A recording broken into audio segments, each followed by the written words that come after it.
everybody, and welcome back. So it is close to the end of December. We're about a week away from Christmas, and it is like 55 degrees here in Indiana. We've got a rainstorm that has been raining pretty much all morning since sometime last night.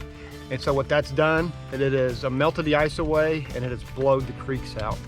Normally in the summertime, spring months, this right here would just spell disaster for a summer trip, right? You just would want to stay home. The creeks are blowed out, they're all muddy, the water's raging, and you just think that the fish aren't going to bite.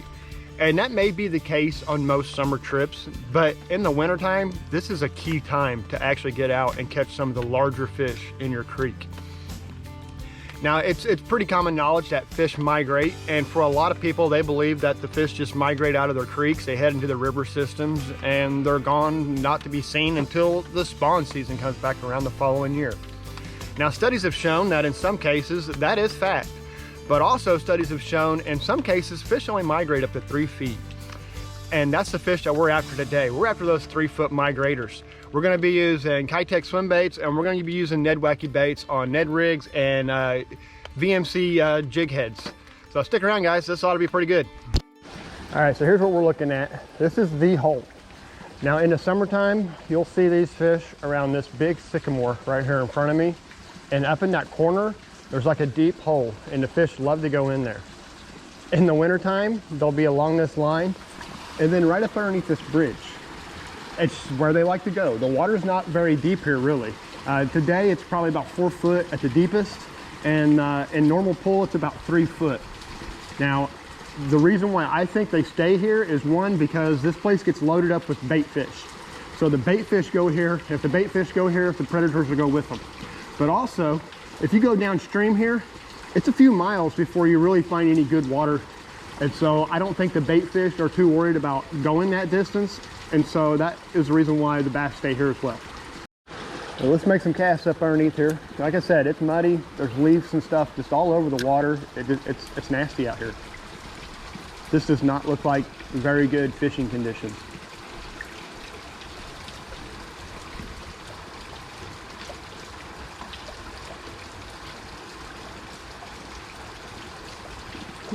Yeah, we having leaves on us now. That'll ruin it for us. So it takes a lot of casts. You got to find exactly where they're sitting at, and of course with the current moving the way it is, it's kind of hard to get your bait into every last little section of it. So you just got to take your time, make some casts, and just keep working it slowly back to you. And eventually you're going to put this in front of the fish and he's going to take it.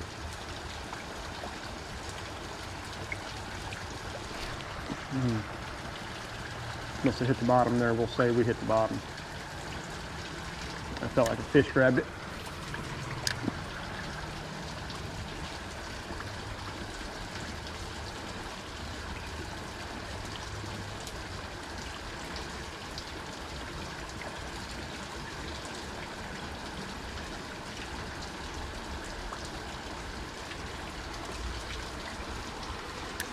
Try over here in this cool calm pool right here beside us.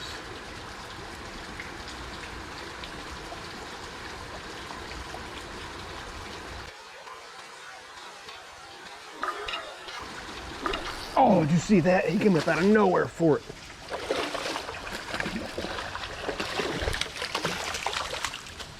There we go. Chill out, buddy. Chill out. That's a nice start right there. Good 15, maybe 16 incher right here. He's beefy. There we go. First one of the morning, and he just came up out of the water for it. He was hungry. All right, let's get him back in there. That's exactly what I was talking about right there, guys. You see him just come up out of there for it? Man, what a fighter. See you later, buddy. All right, see how we got this slack water here up the side? That's what we're gonna be targeting. I ain't worried too much about that current out there. I'm focused on this slack water here on the side. This is the kind of place that a big old smallmouth would just slide up into. Especially this time of year. That was a snag. Let's try down here on this part of it. It gets deeper down here on the end. This water right here to my right is normally about 8 inches of water, so it's probably only a foot or so. But right there where I just landed can be really deep at times. So we'll see if anything's wintering in here.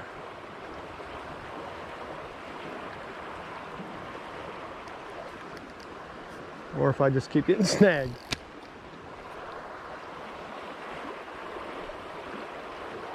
But they should be out here and feeding today. Finding them could be difficult.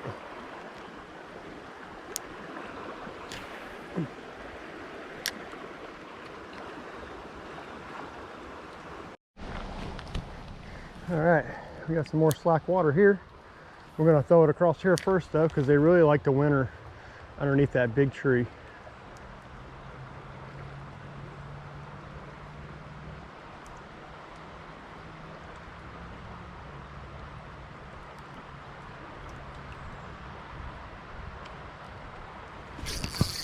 There we go.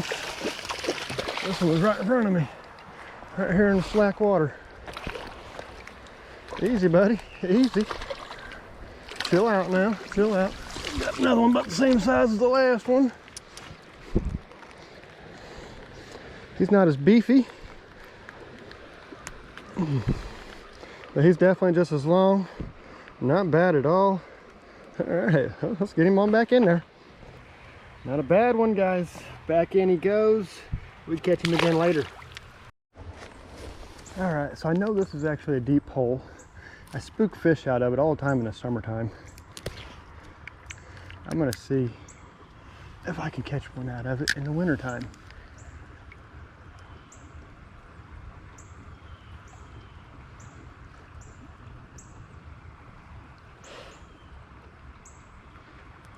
Looks like that answer is no.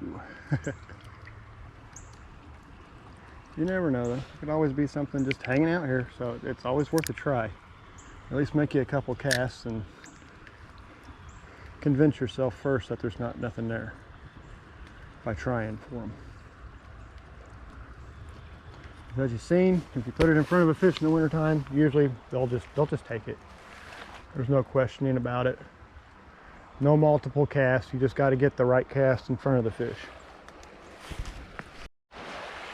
All right guys, 3 fish so far, 2 of them that are pretty solid. We moved away from the wintering hole just to try to check out some of these other deep areas that I know, but the water, man, it is just raging through here. It's almost impossible to run anything when the water's like that. That's why that bridge was so good. We had that slack water along the edge of the actual current seam moving. So we're gonna head back this way. We're gonna try to find some more slack water and see if we can't find one. All right guys, stay tuned.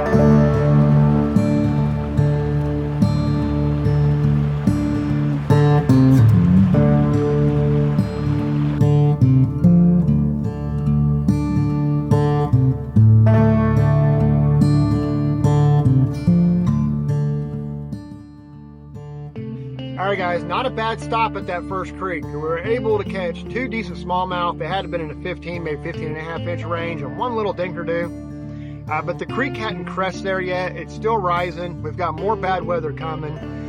But the main issue we've had is these creeks have been frozen for like the last 2 weeks. Not a thick enough ice, but like that little bitty thin ice, just enough where you can't fish it. We did have an opportunity last week where me and Tony got out and we actually caught a couple fish to this little bitty hole in the ice.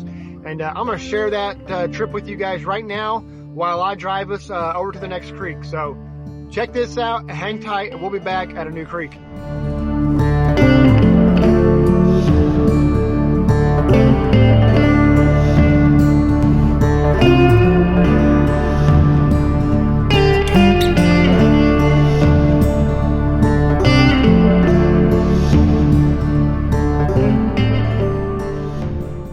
So we're out here today, but we're not going to be fishing today. We're going to be fishing here in just a few days. So what we had come through here, guys, was a major cold front here in Indiana. And as you can see, the creek is frozen over. Now this isn't the creek I fished in the last video. This is the creek I'm going to be fishing this week. But it's frozen over, Greg. Why are you going to fish this creek? Because the cold front's coming to an end. We got a little bit of rain and we've got a warm front coming in. And what that's going to do is that's going to thaw out all this ice and it's going to make the fish very active. All right, guys, see you in about 4 days. See if that stuff's thick or if that stuff's just gonna bust when I fish it. One of the two is gonna happen.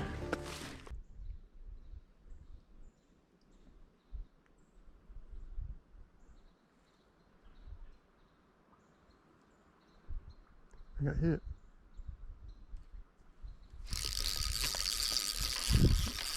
Oh, come on, he's stuck in the ice, Tony. Look at that. We got one through the ice.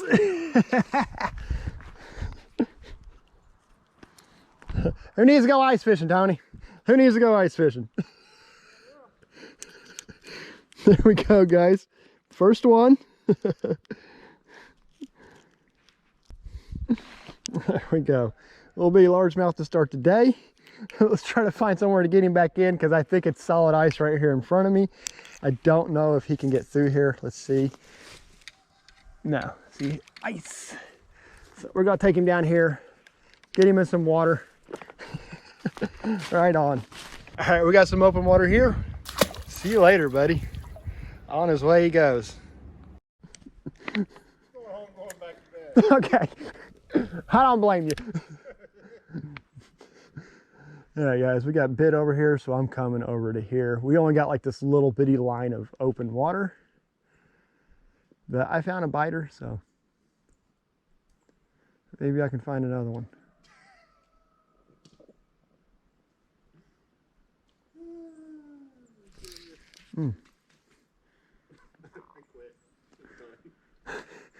Get away from that area. Get over here with me. Look at that. Big old small jaw through the ice. I do suck, dude, but I tell you what, with these Ned Wacky baits, even somebody that sucks like me could catch beautiful fish like that right there. That is a powerhouse of a smallie. This dude is angry. Here we go. Number 2, nice little smallmouth. This tube is just slaying them today. There we go, guys. Number 2. Let's get him back in the water.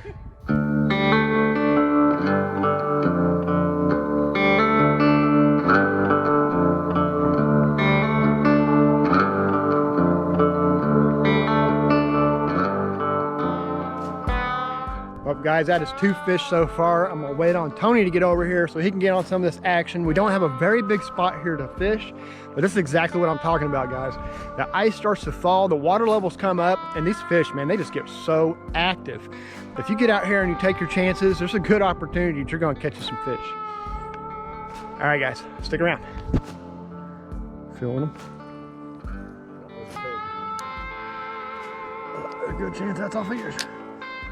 You can say just keep slowly reeling against him until you feel that tension. Got him? Yeah, you do. Look at that. Rock bass. December off the checklist.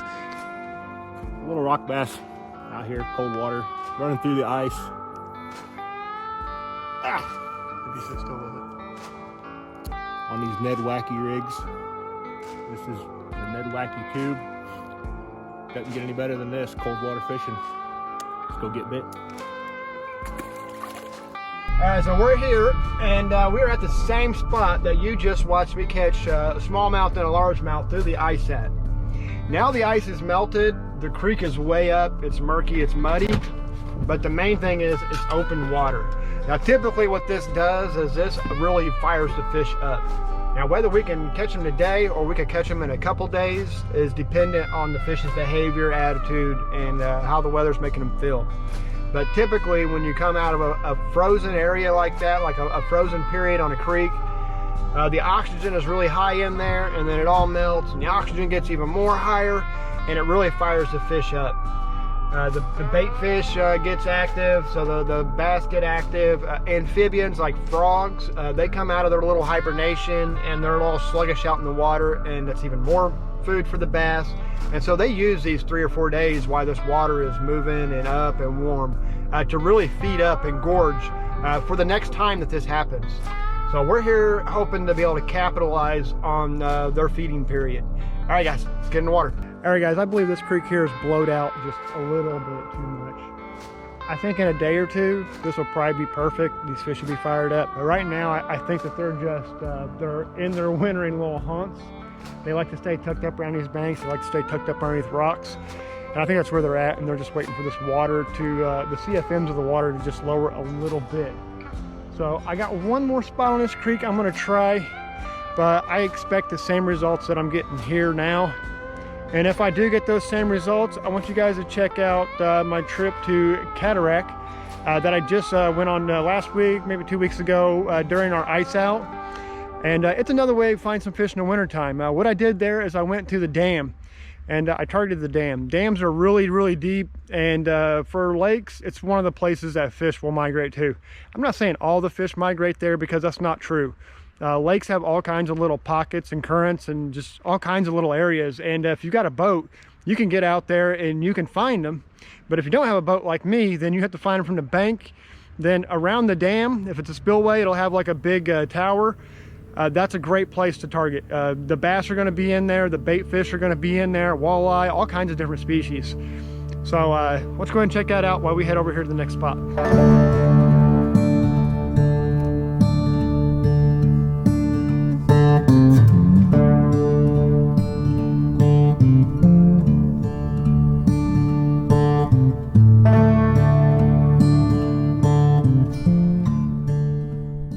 All right, guys, we're down here. Well, we're not down here. We're here, and we got to walk down here. Normally in the summertime, you can just drive down, but it's pretty packed in the summertime. If you come here in the summertime, you're going to be fishing with a big group of people that you do not know. So if we come here in the wintertime, the only people that are coming down here are the crazy people like me. So I should be here by myself, because I'm pretty sure I'm the craziest person around here. So the hope for today is get one of these big old walleye they got down in here. And then also, if we can get lucky enough to find some crappie down in here too. I'm excited, guys. I hope you're excited too. Let's go fishing. Got it. There we go. First fish is a largemouth. A little bitty one. He was right there in a little pocket. Okay. Get him off here. I get him back in the water. He's just a dinker dude.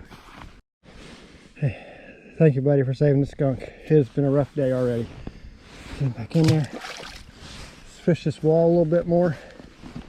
He was right, right inside there. He popped that as soon as I got it off that snag and brought it through there.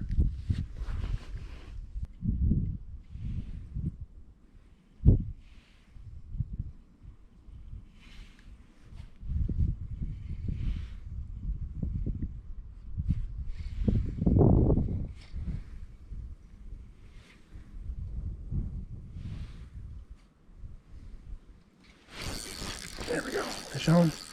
What we got? Oh, that's a good bass. There we go. It's the better one. Chill out, bro. Chill out. Chill out. He was way down there. I thought I had a Walter there for a minute. Instead, we got us about 14-inch largemouth. Easy, buddy. There we go. There you go. Bass number 2. Still no walleye, but man, he hit like one. All right, let's get him up out of here. All right, buddy.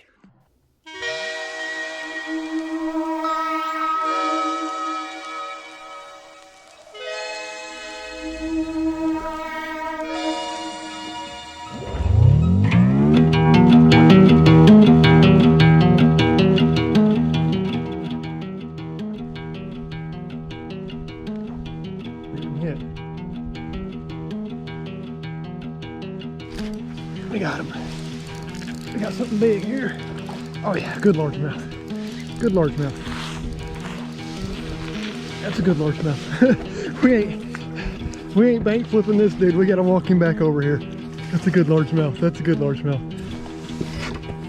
I felt him thump that way down there. There we go. Another solid largemouth. No walleyes today. I thought for sure this was about to be a walleye.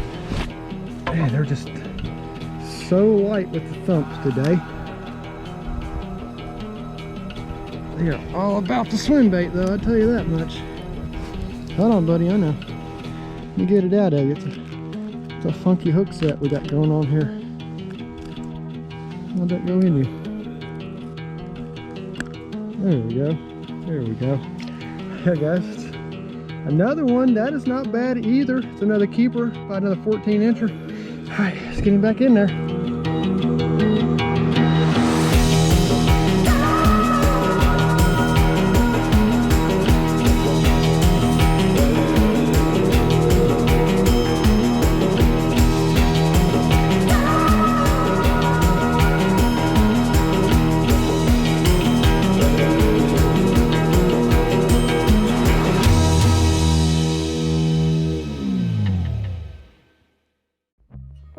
Whoever designed these steps was like 2 feet tall and had the shoes of a toddler.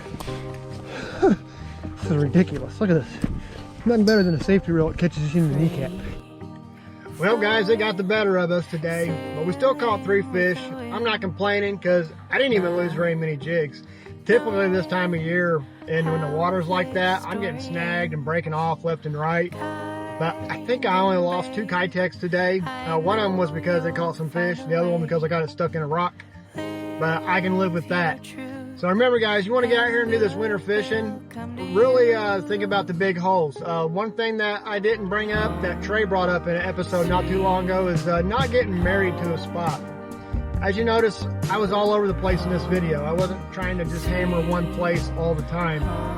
You got to move around. Sometimes fish are active somewhere and they're not active somewhere else. So you got to move. You may know the fish are there, but they may not be biting today.